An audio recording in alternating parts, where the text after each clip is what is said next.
Hello बच्चों, मैं doctor लता अग्रवाल। आज हम बीए ऑनर्स पार्ट 1 हिस्ट्री के paper 3 social history of Rajasthan विषय social discrimination among the people part 3। इस समय हम राजस्थान के में जो ब्रिटिश आए थे उनके बाद इनकी स्थिति क्या हुई, जातिगत भेदभाव, क्षेत्रीयता की भावना, सांप्रदायिकता, ब्रिटिश शिक्षा नीति और आर्थिक नीति ने किस प्रकार जातिगत भेदभाव को और अधिक बढ़ाया, कम करने की बजाय। हालांकि ब्रिटिशर का उद्देश्य अपने आर्थिक हितों को ही देखना था। उनमें समानता, सहिष्णुता ऐसी कोई भावना नहीं थी, इसलिए उन्होंने इस भावना का न तो प्रसार करने का कोई कारण ढूंढा और न ही प्रसार करना उनका उद्देश्य बना। इसलिए जो स्थिति सामाजिक सांप्रदायिकता के रूप में, जातीयता के रूप में मुगल काल में या इस्लाम काल में विद्यमान हो गई या स्थापित हो गई, वो एज इट इज़ बनी रही। उसमें कोई सुधार लाने का या जनता का कल्याण करने का वो ब्रिटिश गवर्नमेंट ने कोई प्रयास नहीं किया।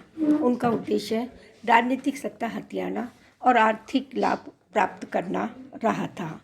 इसी के अंतर्गत उन्होंने एक नई पॉलिसी लागू की थी। अब यहाँ के लोगों को और गुलाम बनाने के लिए ब्रिटिश एजुकेशन, अंग्रेजी शिक्षा नीति 1835 में अंग्रेजी भाषा को राजकीय भाषा घोषित करने के बाद लॉर्ड मैकाले की शिक्षा नीति लागू कर दी गई और जिसमें अनिवार्य रूप से अंग्रेजी शिक्षा लेना अनिवार्य कर दिया गया था। और यह इसके साथ साथ ईसाई मिशनरियों ने, ईसाई धर्म प्रचारक अंग्रेजी शिक्षा को माध्यम से प्रचार करना प्रारंभ कर दिया। बच्चों, पता है वो लोग क्या कहते थे? ईसा ईसा बोल तेरा क्या लगेगा मोल। वो कहा करते थे, ईसा तेरा राम रमैया, ईसा तेरा कृष्ण कन्हैया।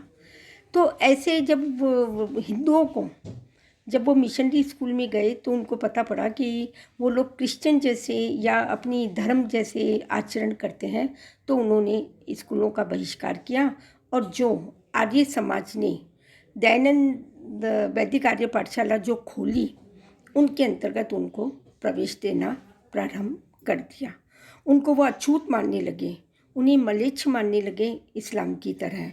इस प्रकार परंतु सरकारी नौकरी प्राप्त करने के लिए अंग्रेजी शिक्षा अनिवार्य कर दी गई और अंग्रेजी शिक्षा का प्रसार बढ़ता गया और धीरे धीरे ये शिक्षा राजकीय सेवा में नियुक्तियां कुटुंब और राजनीतिक लाभ के बल पर दी जाने लगी थी। ये जो सामाजिक असमानता थी उत्तरोत्तर बढ़ती गई, उसमें कोई कमी नहीं आई। हमारे यहाँ पे तीनों धर्म का प्रचलन बढ़ने लगा, हिंदू, इस्लाम और ईसाई। तीनों के बीच में आपसी मतभेद भी रहे, आपसी समन्वयता भी रही, सहिष्णुता भी रही और सद्भाव भी रहा। परंतु अस्पृश्यता का निवारण करने के लिए कभी भी किसी ने कोई प्रयास नहीं किए। वो उत्तरोत्तर बढ़ने ही लगी थी परंतु कम नहीं हुई। प्रारंभ से लेकर के यह धारणा इतनी विकसित हो गई या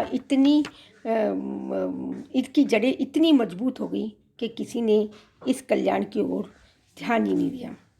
बाबा अंबेडकर के समय 1932 में ब्रिटिश सरकार ने सांप्रदायिक पंचायत की घोषणा करके दलितों को और लड़ाने का, फूट डालो राज करो का, हिंदुओं से अलग करने का, बांटने का सोचा। लेकिन गांधी जी के अथक प्रयासों द्वारा दलित हिंदू ही बने रहे।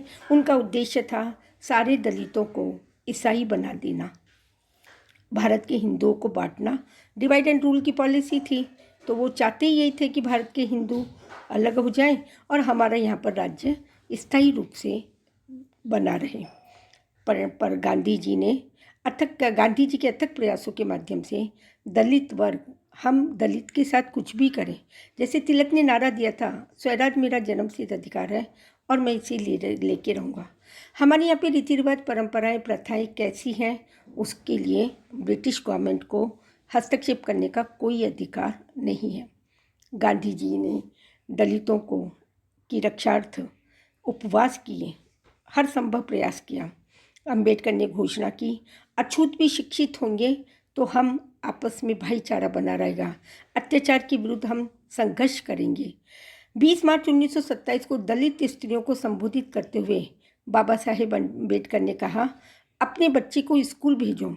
शिक्षा जितनी जरूरी पुरुषों के लिए है उतनी स्त्रियों के लिए भी है। तुम पढ़ लिख जाओगे तो आपकी व्यक्तिगत उन्नति होगी, उसके साथ साथ समाज भी विकास होगा। जैसी तुम होगी वैसे ही तुम्हारे बच्चे होंगे। अच्छे कर्म करो, अपने कर्मों को मोड़ दो, तुम्हारे बच्चे आगे बढ़ें। बाबा साहब के आह्वान पर राजस्थान में अछूतों की शिक्षा के लिए गांधी जी के आह्वान पर पाठशालाएँ खोली गई और धीरे धीरे राजस्थान दलितोद्धार उपसभा बनी, हरिजन सेवक संघ बना, आर्य समाज ने दलितों उद्धार के लिए और जो दलित ईसाई बन गए थे या इस्लाम धर्म ग्रहण कर लिया उनको पुनः हिंदू धर्म में लाने के लिए शुद्धि आंदोलन को प्रेरित किया। और इतना वह आंदोलन इतना उग्र था कि ईसाई और इस्लाम दोनों डरने लगे, हम हिंदू को मुसलमान या ईसाई कैसे बनाएं, उनका धर्म परिवर्तन कैसे करें। तो बच्चों, अनुसूचित जाति हमारी अपनी जाति हिंदू जाति है, इसमें सुधार लाना हमारा सबका मिलकर कर्तव्य है और यही अस्पृश्यता निवारण का कारण हो सकता है।